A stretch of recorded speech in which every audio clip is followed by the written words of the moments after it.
Panorama group, जो सोचता है वो करता है। नमस्कार, आप देख रहे हैं भारत लाइव और मैं हूं हमजा अब्बास। देखिए, बिहार की सियासत जो है काफ़ी मुद्दों पे जो है गरमाई भी है, जिसमें से एक बड़ा मुद्दा है कानून इंतज़ामिया, कानून व्यवस्था, जिसको लेकर के बार बार बीजेपी जो है सवाल उठाती है कि बिहार में जो है गुंडे माफियाओं की सरकार है। ये जो सरकार है, मौजूदा सरकार, ये सिर्फ कठपुतली है, जबकि गुंडे माफिया इसको चलाते हैं। हमारे साथ इसी मामले पर बात करने के लिए कांग्रेस एमएलसी समीर सिंह हैं। सर, कैसे देखते हैं इसको? देखिए, कोई अचानक कोई घटना घटती है तो सीधे कह देना कि कानून व्यवस्था है ही नहीं। यही भारतीय जनता पार्टी के लोग एक साल पहले तक तो इसी मुख्यमंत्री जी के नेतृत्व में काम कर रहे थे। उस समय कहते थे बिहार में सुशासन का राज चल रहा है। आज इतने कम दिनों में कौन सी परिस्थिति बदल गई कि उनको सब उल्टा ही नज़र आ रहा है। लेकिन अगर कोई घटना घटती है तो उस पर सरकार संवेदनशील है कि नहीं है, कार्रवाई कर रही है कि नहीं कर रही है, ये देखना है। निश्चित रूप से कानून का राज बिहार में चल रहा है और आगे भी चलेगा।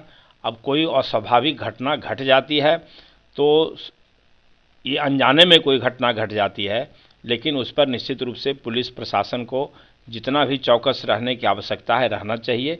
ये हमारा सुझाव होगा। सर, कल दानापुर में जो है एक कैदी का कत्ल कर दिया गया, दिन दहाड़े से उसको गोली मार दिया गया, जिसको लेकर के बीजेपी यही कह रही है कि बिहार में जो है गुंडे माफियाओं की हिम्मत इस मौजूदा सरकार ने बढ़ाई है। देखिए, सरकार किसी गुंडे की हिम्मत बढ़ाने का काम कोई भी सरकार नहीं करती है। कोई भी सरकार अभी अपनी छवि खराब करना नहीं चाहती है, लेकिन स्वाभाविक रूप से समाज में अच्छे और बुरे दोनों किस्म के लोग रहते हैं। अगर बुरे तत्व हावी हो रहे हैं तो निश्चित रूप से ऐसे तत्वों के खिलाफ सरकार कार्रवाई करेगी और सरकार इसके लिए वचनबद्ध है। सर, नीतीश कुमार की रैली थी यूपी में, जिसको रद्द कर दिया गया। कहा गया कि बीजेपी जो है उसने वहां कॉलेज की इंतजामिया को डराया धमकाया, कहा कि ये रैली नहीं होने दो, सभा मत होने दो, अगर होने दोगे तो हम तुम्हारे ऊपर बुलडोज़र चलाएंगे। देखिए, बनारस में अभी तुरंत हम बनारस से लौट के आए हैं 2 दिन पहले।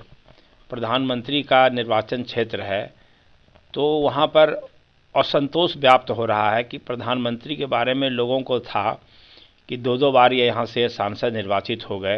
तो यहाँ पर एक विकास जो है सो राष्ट्रीय स्तर पर दिखलाई पड़ना चाहिए कि बनारस का विकास हुआ, और एक बहुत महत्वपूर्ण तीर्थस्थल भी है वो, तो ऐतिहासिक नगरी है। तो जिस हिसाब से वहाँ का विकास होना चाहिए था वो नहीं हो पाया है।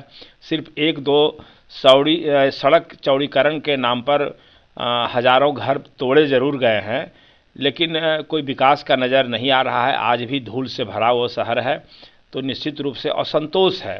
तो उनको, भारतीय जनता पार्टी को लगने लगा कि अगर नीतीश कुमार जी आएंगे, जो इंडिया गठबंधन के निर्माण में अग्रसर रहे हैं, महती भूमिका उनकी रही है, वो अगर जाते हैं, पड़ोसी राज्य के मुख्यमंत्री हैं, इनकी लोकप्रियता है, तो स्वाभाविक रूप से जो असंतोष व्याप्त है वहाँ बनारस में भाजपा के खिलाफ, प्रधानमंत्री के खिलाफ, तो उसमें बढ़ोतरी होगी। तो इसीलिए, और निकट भविष्य में लोकसभा का चुनाव होना है, इसी के मद्देनज़र भारतीय जनता पार्टी की वहाँ सरकार ने, योगी जी की सरकार ने मुख्यमंत्री जी के कार्यक्रम के लिए जगह आवंटित नहीं किया।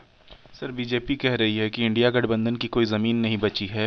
आवाम जो है जान गई है, 5 राज्यों के चुनाव के जो नतीजे भी आए तो उससे ये साबित होता है कि इंडिया गठबंधन जो है कमज़ोर है, बीजेपी का आने वाले चुनाव में मुकाबला नहीं कर सकेगी। भारतीय जनता पार्टी को ये भी जवाब देना चाहिए। अगर ज़मीन खिसक गई है तो कर्नाटक में किसकी ज़मीन खिसक गई, हिमाचल में किसकी सरकार थी? सब जगह तो भारतीय जनता सरकार थी। वो अगर हम लोग जीतते हैं तो वो उनकी ज़मीन नहीं खिसकती है, और हम लोग अभी कहीं हार गए, किस परिस्थिति में हार गए उसका हम लोग आकलन करने जा रहे हैं, तो हम लोगों की ज़मीन खिसक गई। आखिर जो भी वोट अभी आया है, जो परिणाम आया है, उसमें थोड़ा बहुत का अंतर है, इसलिए उनको बहुत उत्साहित होने की ज़रूरत नहीं है। और आने वाले समय में हम लोग उनको बताएंगे कि कांग्रेस की क्या स्थिति है और कांग्रेस की ज़मीन कहाँ है।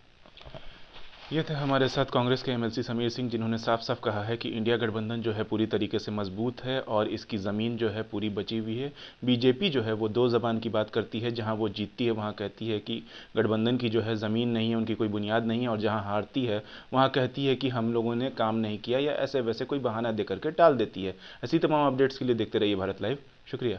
अगर ये वीडियो पसंद आई और वह बिहार के राजनीति और बिहारियत से सरोकार रखेनी तो सब्सक्राइब बटन दबा के चैनल के सब्सक्राइब कर ली। ओजे एगो घंटी बा, ओकरा बटन दबा देला से कुल सटीक और मारक खबर रुआ मुफ्त में मिल जाई। अगर रुआ पत्रकारिता के हमनी के नया प्रयोग में सहयोग कर चाहतानी तो ज्वाइन बटन दबा दी। पेटीएम नंबर नोट कर ली 9386816700। धन्यवाद।